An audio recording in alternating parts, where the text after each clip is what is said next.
Dead Space is the perfect sci-fi survival horror game. Or is it?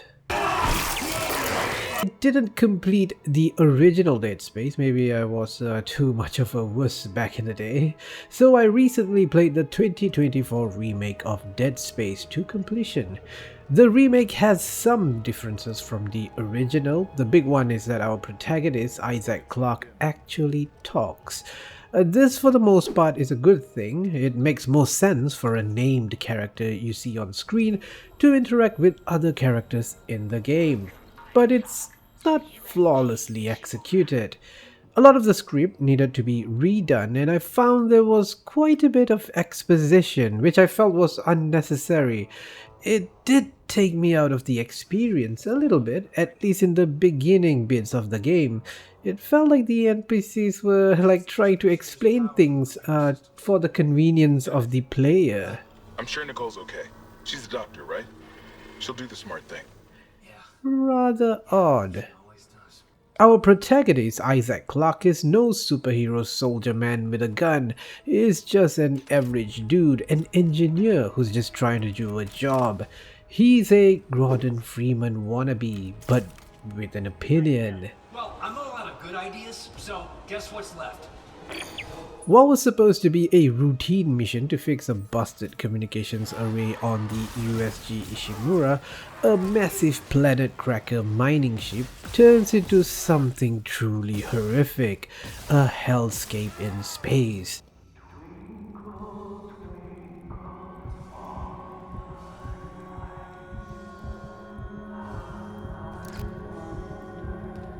I want to talk about this intro sequence here because this is one part where I felt the original was a tad bit better. It was a lot more tense. I know Chen, that's the soldier dude over here, being blind as a bat, it didn't really make sense, but when you needed to leg it and run away, the elevator was closed and you will always get hit as you wait for the doors to open. Which adds to that feeling that you were so close to being dead. But in the remake, they made things easier. The door is left open for you. In fact, all elevator doors, actually, now that I think about it, are open in the remake. Not sure why they did this, just a small observation. Probably just a convenience thing for the player. As you explore the ship, you realize that the USG Ishimura is an empty derelict ship, for the most part.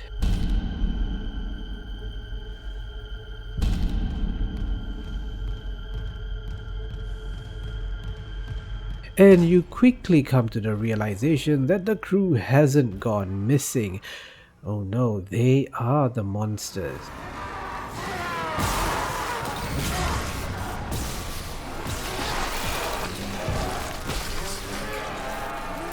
The Necromorphs, these body horror monsters, can only be killed by cutting off their limbs. This goes against everything we've learned from decades of playing first-person shooters. And conveniently, as an engineer, you know how to use a plasma cutter like a pro. This is the weapon I used most and upgraded in my playthrough.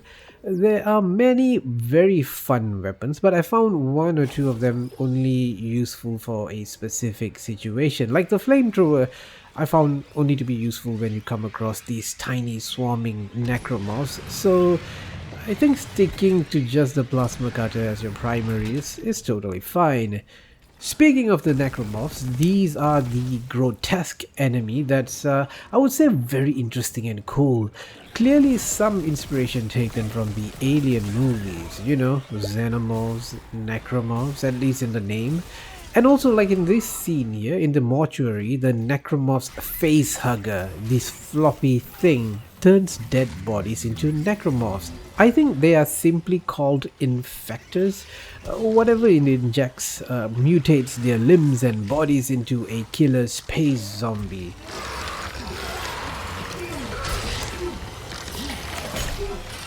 They kind of remind me of those parasites, that take control of snails and cause this weird pulsating thing to happen to tempt birds into eating them.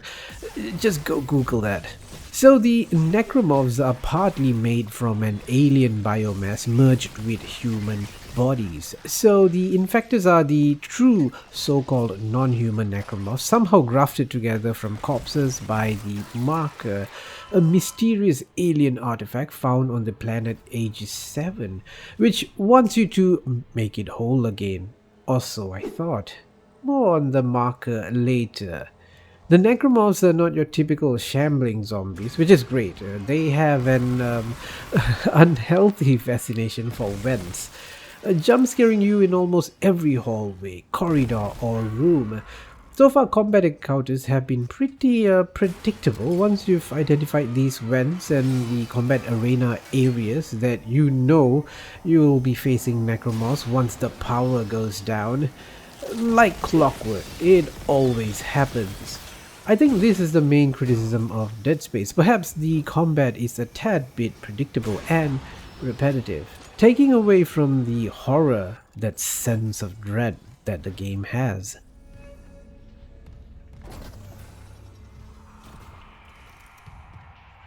There is a major shift in combat encounters and the tone of the game later on in Dead Space, which I shall get to.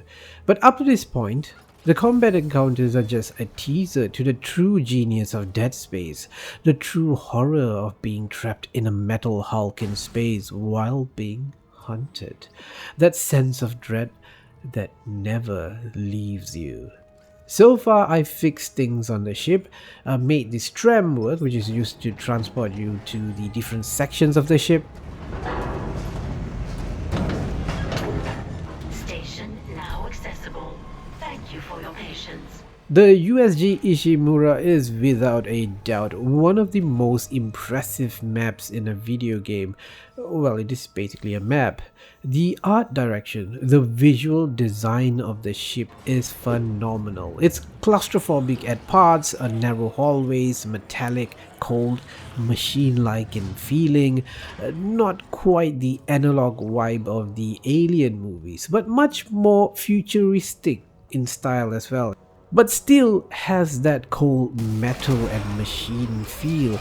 Then you have the larger rooms that give you that ominous feeling that this is where you're going to die.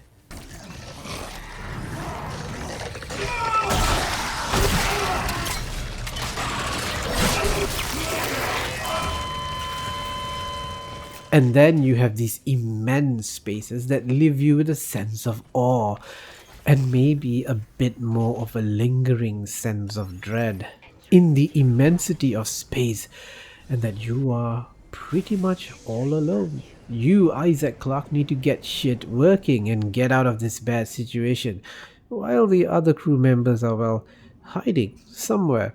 In these immense spaces, I see a resemblance, perhaps there's some more inspiration from Event Horizon, that cult classic movie about some dark, twisted parallel world that seeps into reality. Well, it's basically hell on board a derelict spaceship, not too different from Dead Space.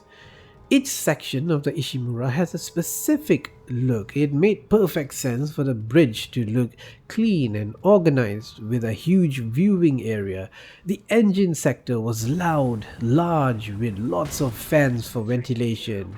The mining sector is very red and yellow. Seems like a pretty tough space to be working in. Despite the slight variation in look, it all just felt right in place. It was perfect. By the way, if you're enjoying this video, please do give it a like and subscribe to my channel. I will be exploring more legendary games in the search for the perfect game. So please subscribe and Dead Space is not just a zombie in space horror game, it's also psychological horror.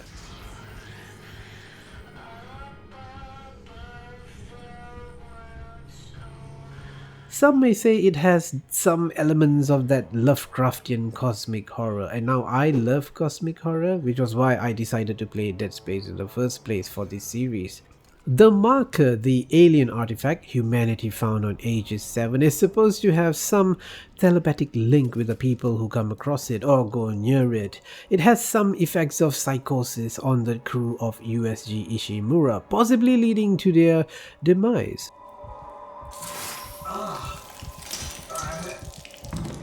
Possibly even affecting you, the player, Isaac Clarke, who constantly sees recordings of his girlfriend, Nicole Brennan, who's also a crew on the Ishimura.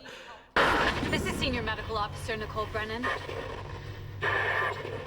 Medical is a sanctuary. Possibly still alive? But something isn't quite right with Nicole. Her tone, how she wants you to... And make us whole again.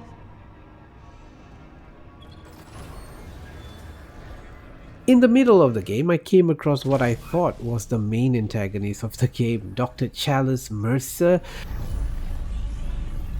Isaac Clarke. All right. Dr. Brennan's nearest and dearest. We were colleagues, you know. Dr. Chalice Mercer. A typical nutjob doctor who is hell-bent on creating the perfect organism. The horrifically lovely Hunter. Mercer and a vast number of the crew on the Ishimura are members of the cult/religion/ certainly not related to any real religion, Church of Unitology. This religion was founded centuries ago by one Michael Altman? Altman be praised. Damn you, Altman!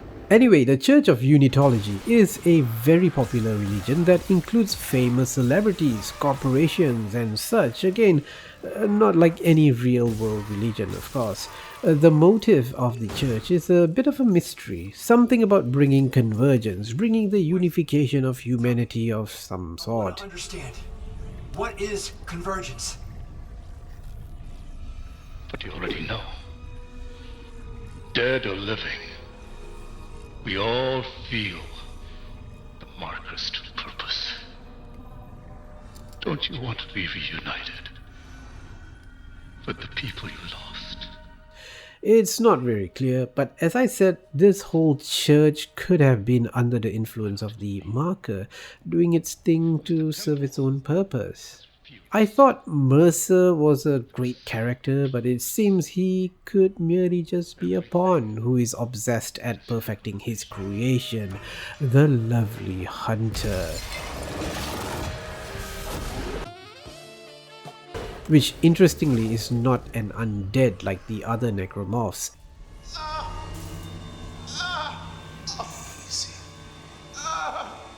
If I insert this material in the right region of the brain. The Hunter is a twisted creature that is a vestige of a human who goes by the name of Brent Harris, a miner from Aegis 7 who has clearly been affected by the marker and is now a fanatic unitologist. Mercer of course uses him in his experiments, turning him into the Hunter, the ultimate non-necromorph. The Hunter is, in my humble opinion, the best part of Dead Space because every encounter with it fills you with that sense of dread that I keep talking about. He cannot be defeated and he will keep hunting you down.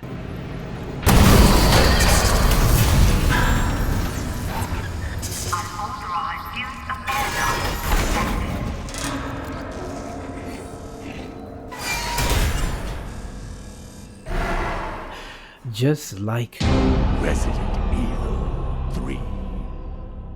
Dead Space indeed was inspired by Resident Evil, as stated by the developers themselves. One of the things I would say to the team is we're going to make Resident Evil in space.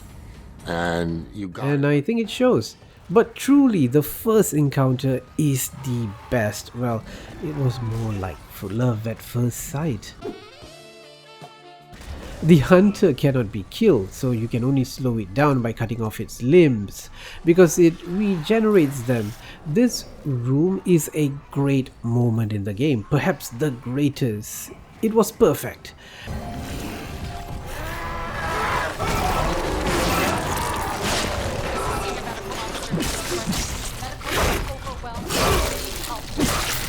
To face the undefeatable hunter and a bunch of other necromorphs in a confined room, you scramble to find the switch to open the door to escape.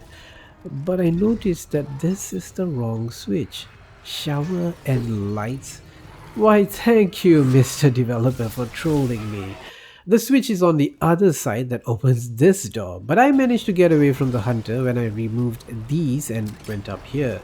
But to my point, I think this is the perfect moment in the game that perfectly captures that vision of Dead Space, being a mix between that sense of dread, that you are just a second away from death, and an action game, using abilities like stasis to slow down enemies or kinesis to manipulate objects.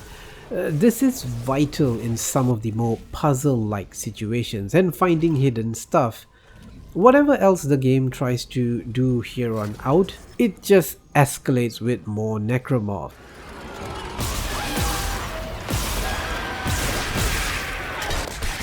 Deadlier necromorphs with special abilities.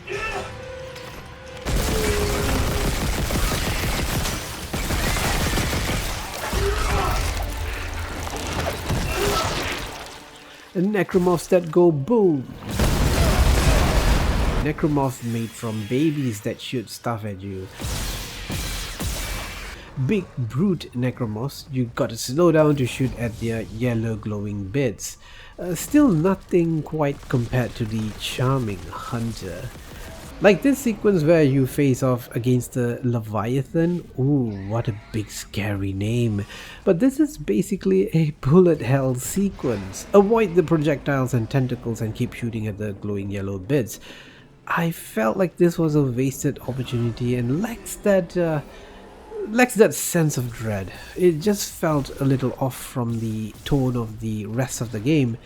But I gotta say, this sequence where another ship, the Valor, crashes into the Ishimura, which you at first think is a ship there to rescue you, but it turns out that they are cleaners there to destroy the evidence. Yeah, it's complicated, and yes, of course it is. But you get out of the Ishimura and you jump into the Valor, which is a pretty darn cool section of the game. We get to see how the Valor feels like a different ship, smaller rooms, a different aesthetic, yet it still feels like it belongs in the Dead Space universe.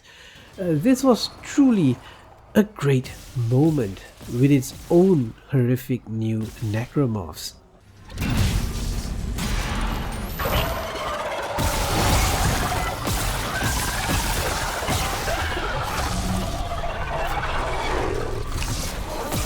As I progressed towards the end game, Dead Space lost that sense of dread I've been yapping on about that I experienced in the earlier sections of the game. Dead Space's endgame is pretty much like James Cameron's Aliens rather than Ridley Scott's Alien. Game over, man! It's game over! It was a big action sequence after another against waves of necromorphs. Access bridge is obstructing the transfer. What happens to my lovely hunter, you may ask? Well, blasted to hell from a ship's thrusters. Fire in progress. Stand clear. And Mercer didn't end up being the ultimate baddie, but a pathetic, whimpering fool. Bring convergence! Make us whole! It was clear that Dead Space was not about any single character, but something much bigger than any of them. Nicole was not Nicole. Isaac Clarke turns out to be an unreliable hero or anti-hero. Remember, I said there was something odd about her. When she spoke to you, she sounded different. You can make us whole again. But in the holographic recordings where she interacted with her crewmates on the Ishimura, it was as if she was a different person. He won't stop with Brian Harris, Captain. You know that. She was a figment of Isaac's imagination. I mean, the Nicole that he keeps seeing talking directly to him. Nicole had already killed herself. She was dead. Isaac clung on to her memory, perhaps out of guilt and probably manipulated by the marker to Isaac Clarke was played like a fiddle. He brings the marker to age 7 in the hopes of ending it, but the reason for this unification is uncertain. What is the purpose of bringing the marker here? Did Isaac just make the hive mind, which is this colossal cosmic horror tentacled alien monster that controls the necromorphs, more powerful? Lots of tentacles in Dead Space, by the way. The final chapter completely drops any semblance of horror and also the frame rate as well.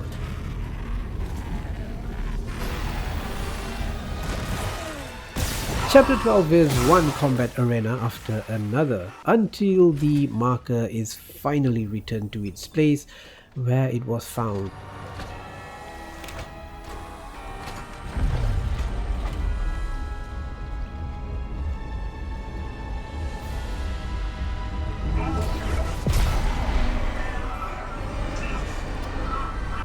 Then you fight one final boss battle against the hive mind.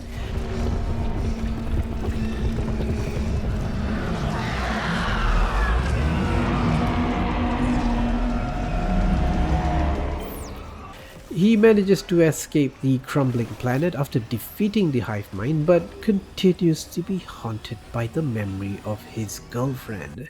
The effects of the marker still persists. The marker, this specific marker, was revealed to be a human creation based on the original one found on Earth, which was the real alien artifact. EarthGov was trying to cover up this whole mess. Dead Space's closure opens even more questions about the marker. Who made the marker? For what purpose? Why did EarthGov recreate the marker? There is a story here that is bigger than what the player experiences through the eyes of Isaac Clarke. A story that probably was expanded with the 2 sequels, which I haven't played. So, is Dead Space perfect? I don't think so, but it is absolutely a masterclass in its genre.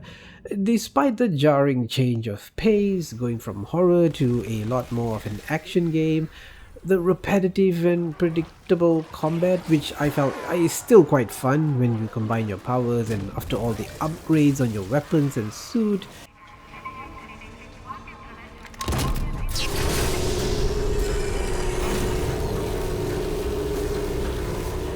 And the unnecessarily complex storyline with so many characters, an insane cult, a government conspiracy, alien artifacts, a giant alien creature, and Isaac's own grief and guilt.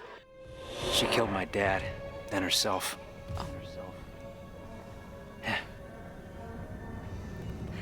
The church.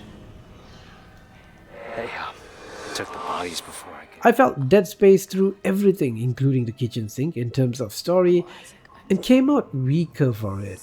There are very strong elements in its story that I felt could have been focused on more for a much more impactful story. Like, just focus on the marker and the Church of Unitology and Mercer, who should have been the antagonist in this story.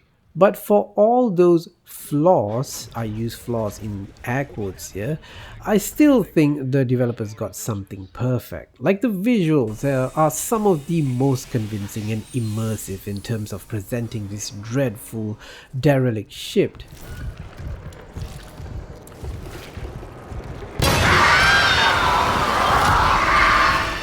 The sound design is the real hero though. I mean, sound is super important in horror, and I would go as far as to say they created one of the best soundscape ever made in a video game.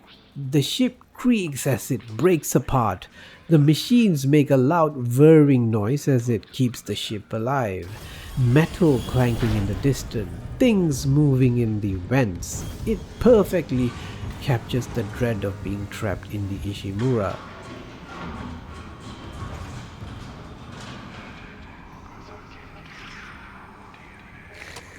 And also Isaac's mental psychosis, as we hear whispers all throughout the game. Amazing sounds. Except for whatever was happening here.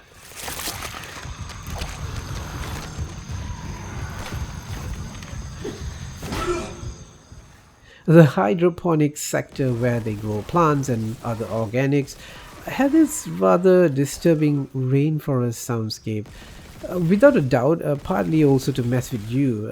I'm pretty sure. I mean, imagine working in hydroponics and having to endure this for hours on end. Dead Space is a masterclass in sci-fi survival horror.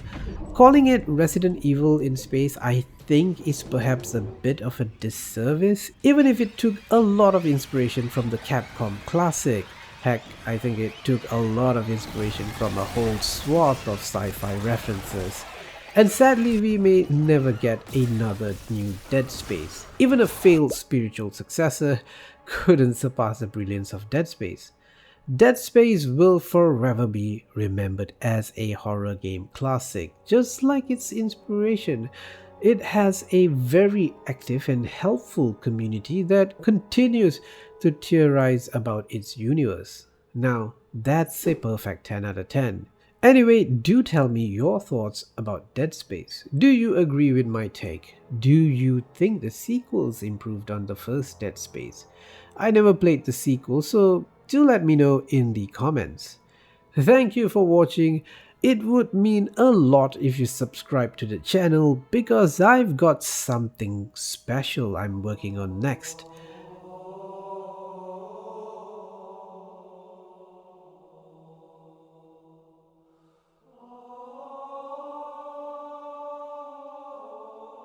Until next time, farewell friends.